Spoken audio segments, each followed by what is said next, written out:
านใหญ่การสิ้นใจก้าวไปบ่ได้หยุดย้อนยกย้ายหลายบ่อนบ่อิดอ่อนกายใจพนักงานครัวจานทั้งหลายนักเรียนยิ่งสายสอบดีเฮียนเก่ง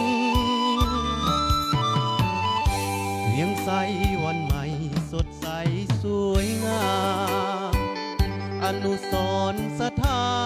นอดีตประธานไกรสนยืนแผ่นท่านคงสถิตเนรมิตสร้างตั้งขึ้นมาว่าแนวปักตอสมเสยวันสั่งตังหงเหียนก่อสร้างนายสิบทหารหาบเลข2เวียงไซ